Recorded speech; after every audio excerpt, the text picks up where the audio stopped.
Hello, Ray Phoenix here. Welcome to Let's Play Ape Escape Part 17. We're still in the odd, mysterious age. We're going to, the mysterious places, the mysterious age. We're catching the remaining monkeys. There's actually quite a bit of monkeys left in this one level. We're going to these eerie ruins, these eerie ancient ruins that are built by ancient people like thousands of years ago. And so you see it triggers that mailbox. Those mailboxes are actually kind of annoying because red ones, you don't have to hit them for them to do anything. They just go off by themselves. And you only do if you get close to them. If you're really good at this game, it's actually kind of annoying because it tells you stuff you already know. Like obvious stuff that you probably already know. So there we use a magic punch and stun down that monkey there. We caught that monkey easy. But there's something else in this level. Notice all these climby things here? There are these little poles you could climb up. They wouldn't put all this up here for nothing, would they? I don't know, some games might do stuff like that, but this game doesn't. Because look at that, there's a Spectre Coin up there. The real reason why I play this game is to collect the Spectre Coins. Now we're going to go into the basement of this ancient temple.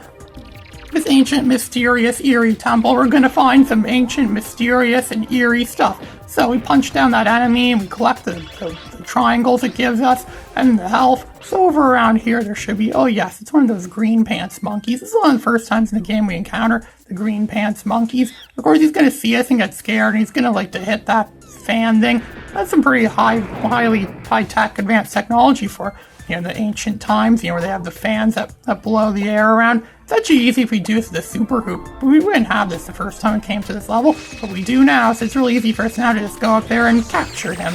Just like that. It's easy to do with the super hoop. And so now I think we cleared out that monkey. There's still obviously some more monkeys in this level. There's these really narrow ledges. Ancient people liked building really narrow edges, so it makes it really hard for modern explorers to go to them and find them and capture them.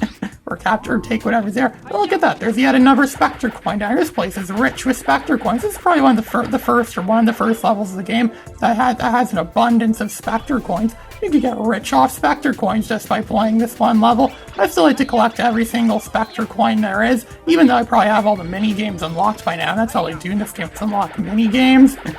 You can see Spectre's face is branded on every single wall you can see, especially that neon wall you saw back there. There's a neon Spectre face, Spectre logo, if you want to call it that. So in here, I don't think we could really do anything. You have to hit a switch to open up that ceiling thing there, which is actually on the outside, so there isn't really much we could do in here for now. So let's just head back outside there, and I know there's still a lot more monkeys this level. I know how to get around these ancient temples. I've seen these ancient temples quite a bit. This is also one of the first overly challenging levels in the game. First time we came here, we had to swim through that maze. It wasn't really a maze, it was like a circle thing. We had to swim through, and there was these monkeys here that was constantly throwing stuff at us. There's all sorts of hazards and traps, almost like Donkey Kong almost. We have to run past hazards and traps. The game actually does it a lot in the classic 1981 Donkey Kong game. But again, so that's another point of inspiration this game may have taken from classic arcade games. So we just got another one up there, as you can see, because we haven't really gotten enough of those yet already. So, and this area seems to have nothing around there, which you think they would have something like hidden Spectre Coin, but no, there doesn't seem to be any Spectre Coins hidden around there at all. So we go into this ancient temple yet again, and oh look at that, it's one of those things from Jumping Flash 2 again, those things that multiply rapidly, like shoo, we just punch them down. I'm gonna take what they can. It's actually really easy to kill those things with the magic punch, which is really no surprise. The magic punch is by far the most powerful gadget in the game. So there we got down that monkey easy. We destroy enemies. We could like murder most of the enemies in the game with this thing. They're like a force to be reckoned with. If the enemies were smart, they would run away from us if they saw us with a magic punch, knowing what it's capable of. And think, oh yes, there's yet another Spectre Coin. See, there isn't really enough Spectre Coins in this level as is. This one is actually easy to get if you have the flyer, which is what we have there. We got the Spectre Coin, and look, there's a wall that could be broken with the magic punch. Those flashing walls could be broken with magic punch. So I think we got most of the monkeys down. So it doesn't actually show you as you capture them how many monkeys are made. It doesn't do that the second time around when you go through a level again. And those multiplying enemy things that we saw in Jumping Flash 2, when in this game they do kind of the same thing, where when you destroy them, it actually gives you quite a lot of goodies actually for destroying each and every one. Each and every single one multiplies 2 counts as a separate enemy, which could in turn give you a lot. So, yeah, it's actually good to destroy things, because you could get a lot, which could lead to you getting more lives. Not that you don't get enough of those already. And of course there has to be trapdoors. Of course, an ancient temple without trapdoors, right? No ancient temple is complete without a set of trapdoors that allow you to fall to your death, right? So now we're up here, I think, and oh, look at that, there's the last monkey. I think that's the last monkey in this level. First, I just want to go around here, see if there's anything hidden back. I don't think there's anything hidden, it's just a bunch of these gold triangles again. We're already a third of the way to getting another life, so where did that monkey go? It's disappeared on us. Come on, monkey, where are you? I want to capture you. I want to pound you first and then capture you. There he is. So you just pound him, capture him, voila, we did it. We finally got all the monkeys. We rid this level of all its monkey content. So now we could, this level's free, so this very part of this specific period in time can no longer be altered and changed by monkeys. Did you wonder how monkeys could alter and change time, especially back in these days? I don't know. I mean, if Homer Simpson can make Ned Flanders the ruler of the world just by him stepping on a bug in the prehistoric times, then I guess it makes sense how monkeys could really do catastrophic damage to our timeline just from being in an insignificant period of history. Yeah, it kind of does make sense in that way. There are a lot of timelines involved in Ape Escape. I mean, we live in a world that relies on timelines and things to make us, because everything is about chronology, right? Like, the chronology is everything, but this game really does, show that chronology is, the most important thing, because they're trying to stop these monkeys from rewriting history. And the Ape Escape series itself has chronology behind it, like the characters have story arcs, and there's progression throughout the series and things like that. It actually does, the chronology actually fits really well into the Ape Escape franchise, so yeah, that's actually pretty good in that sense. This time around, we're actually going a different path. I already said earlier that every level in this game has a different path you can take. We're going a different path than we did before. We've already got the monkeys that were above. There's no point in going above. I got the magic punch. Look, sweet revenge against those enemies, those drilling, screwing enemy things. We could destroy them easy with our magic punch.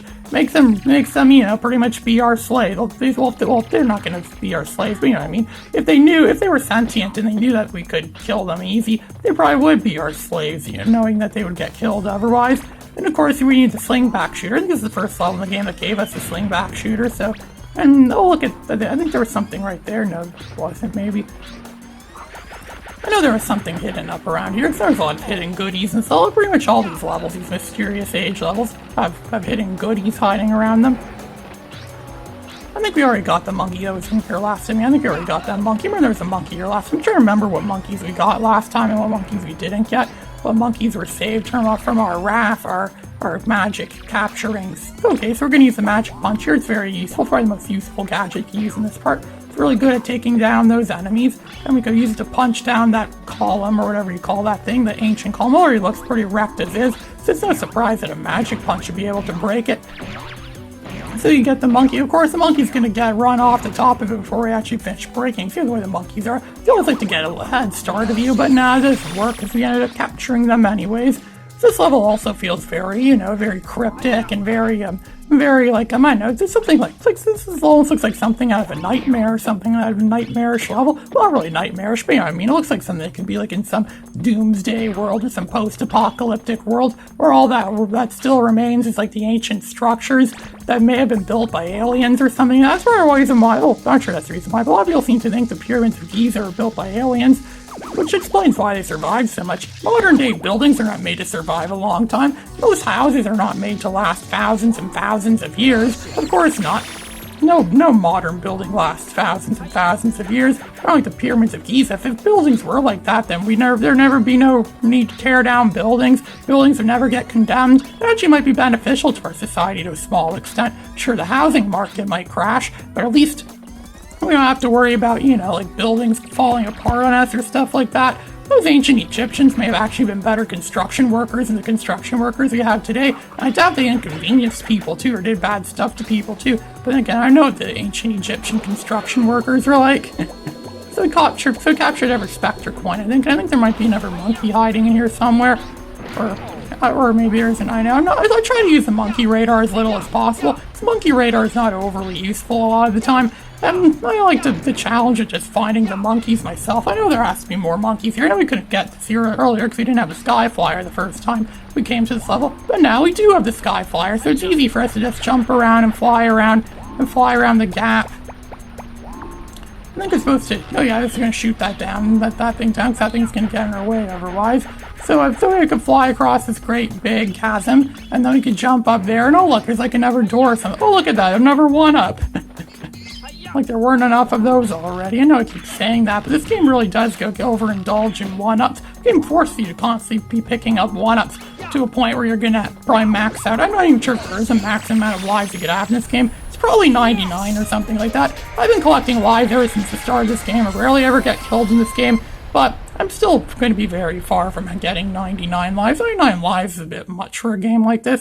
And I thought it was a bit much when they make like really old classics like Sonic and Bubsy have a maximum of 99 lives. It didn't really make sense to the Mega Man games that you can only have like up to 9 energy tanks or something like that. But despite that, they still put a 0 in front of the 9, implying you could have 2 digits worth of energy tanks, but it was really only just 1 digit, so that 0 they added in there is redundant. We already did the stadium attack. We don't have to do the stadium attacks, or the gladiator attacks, there's Jake attacks things. We don't have to do those again. We already did them once before, and we won, so now we could go to the next level, the beach level. Yep, everyone's favorite beach. We already captured pretty much all the monkeys that were on the main beachfront. There actually were barely any monkeys left in the level. This is actually going to be pretty quick. We already captured all the monkeys that were out here. I don't think there's any monkeys left there. We already captured that one that was on that ledge. We had to use that stun club and spin around. Then we had to use a super hoop to speed through there and all that.